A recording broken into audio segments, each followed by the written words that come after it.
Merci encore, merci à vous tous donc pour ces éclairages et la lourde charge de conclure, donc va revenir à Mathieu Lederman.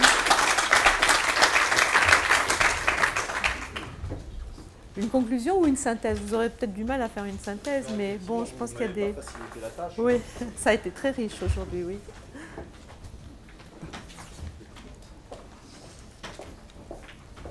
Alors merci à tous. Merci déjà à ceux qui sont encore ici et qui ont pu se dégager tout au long de la journée. C'est jamais facile, on l'a vu, hein, on fait des métiers compliqués, difficiles, chronophages.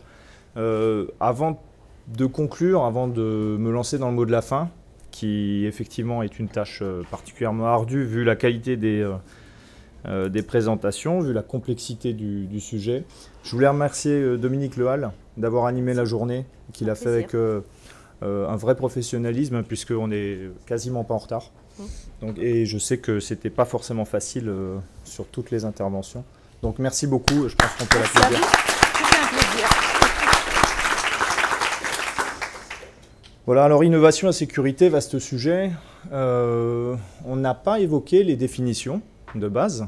L'innovation, le Larousse nous apprend que c'est l'introduction d'un procédé nouveau, c'est une des définitions, introduire un procédé nouveau, alors que la sécurité, c'est l'absence ou la limitation des risques dans un domaine. Donc on le voit, le procédé nouveau est source de changement, le changement déstabilise un équilibre, la déstabilisation d'un équilibre est vecteur de risque, de peur. On l'a vu, le directeur général du CHU l'a évoqué dès ce matin. Il y a la question de la confiance qui se pose légitimement. La question de la confiance est préalable à la matérialisation des innovations et finalement le risque est consubstantiel à l'innovation. Donc dès lors, la problématique de la journée, à la suite de toutes ces interventions, m'apparaît être finalement comment est-ce qu'on fait pour cultiver la confiance, une confiance propice à l'appropriation de procédés nouveaux qui sont par nature porteurs de risques. Donc on l'a vu, il y a différents points. On a vu qu'on savait capitaliser sur les innovations parce qu'on veut repenser la santé. Aujourd'hui, l'innovation en santé permet des réalisations qui font rêver. On a vu le professeur Soler, on est ici à l'IRCAD dans le temple de la chirurgie mini-invasive, dans de la chirurgie robotisée, à distance. On se projette comme ça dans des domaines qui sont aujourd'hui bien réels et qui, il y a encore 15 ans ou 20 ans, étaient de l'ordre de la science-fiction. Donc aujourd'hui, ça fait rêver, mais il y a encore des externalités négatives parce que, justement, les risques sont des risques nouveaux, des risques technologiques, des risques juridiques, on vient de le voir, des risques économiques, des risques liés également au mésusage, induit par la contradiction, on l'a vu, hein, les injonctions paradoxales, ça c'est quelque chose que les directeurs d'établissement ou le GCS connaissent particulièrement, né de la contradiction entre l'outil disponible et les contraintes de l'outil de production. Donc les mésusages, à la fois des détournements, des applications, des technologies, des innovations, et à la fois une conséquence qui discrédite l'outil et qui fait perdre la confiance dans l'innovation. Donc aujourd'hui, on se rend compte que les mésusages, et c'est tout le débat de cet après-midi, les mésusages peuvent fonder la sécurité comme une limite nécessaire à l'innovation. Alors effectivement, la sécurité doit encadrer l'innovation, on l'a vu, hein, il faut que la sécurité innerve le projet innovant depuis sa genèse et jusqu'à sa déclinaison opérationnelle, mais pour autant, est-ce qu'il est légitime que la sécurité freine l'innovation? Alors, l'expérience change le regard sur la sécurité. On a vu qu'il y a une culture de l'analyse des risques qui est basée sur une méthode éprouvée, qui amène aujourd'hui à disposer d'un arsenal réglementaire et juridique destiné à limiter les risques, fondé sur une méthodologie éprouvée, je l'ai dit, vivante. Ça a été dit aujourd'hui par Monsieur Letellier. Il faut certifier les processus, pas forcément les termes, pas forcément les technologies. Et c'est finalement au gré des failles et des attaques que la sécurité devient polymorphe, elle devient cyber. cybersécurité, cybercriminalité. Elle évolue et on y apporte des réponses comme celles qui ont été proposées par le docteur Faliz Mira, la logicio-vigilance et la phase 4 en pharmacologie, la soumission à la communauté sur Twitter, du bénéfice de tel ou tel dispositif. Donc finalement, comment est-ce qu'on fait pour réconcilier sécurité et innovation? Au terme de cette journée, on a parlé d'un écosystème à construire pour déployer l'innovation dans une culture de sécurité partagée par l'ensemble des acteurs. On a parlé de sécuriser la chaîne, sécuriser l'ensemble des maillons de la chaîne qui constitue cet écosystème. C'est Gaston Steiner qui nous l'a dit ce matin. Une sécurisation juridique, une sécurisation de l'inventeur, une sécurisation de l'usager, une sécurisation du promoteur et, in fine, une sécurisation de tous les usagers du système. Sécuriser juridiquement, sécuriser la méthode.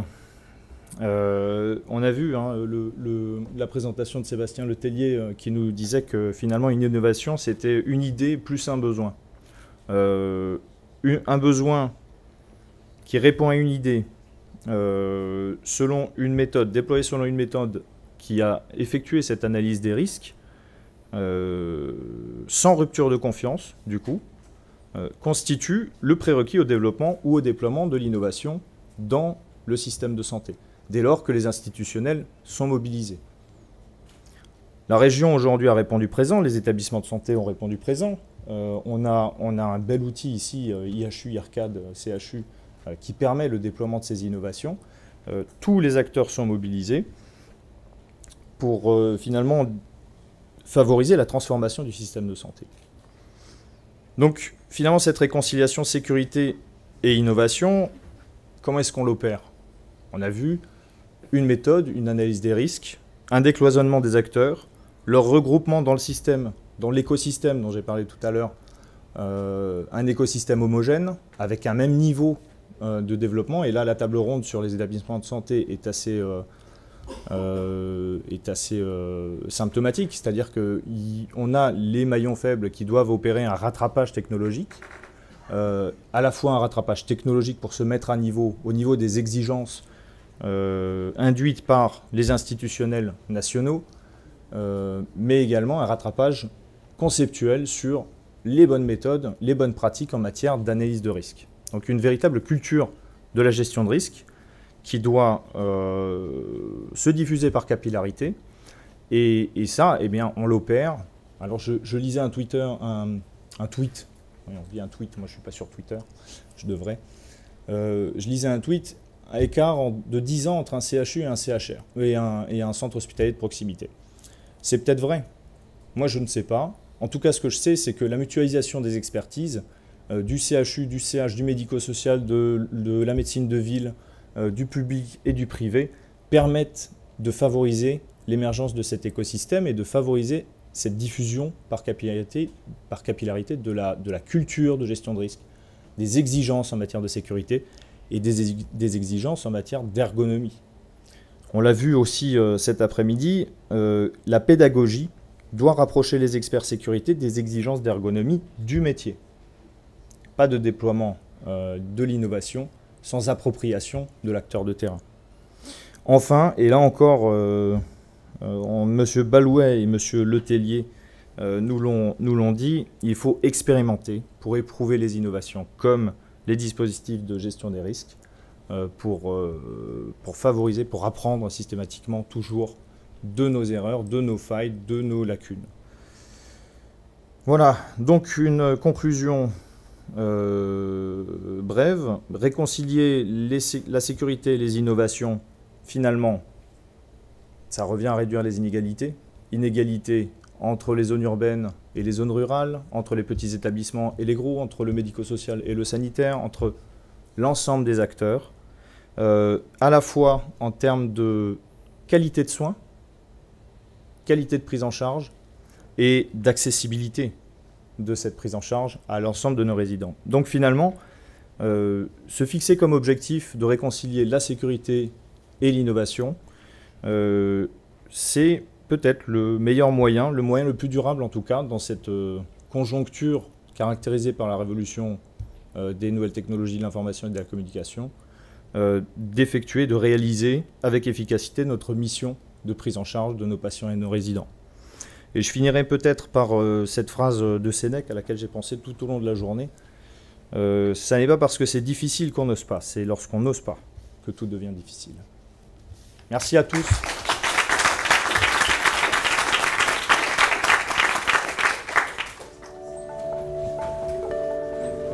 Bon, je vais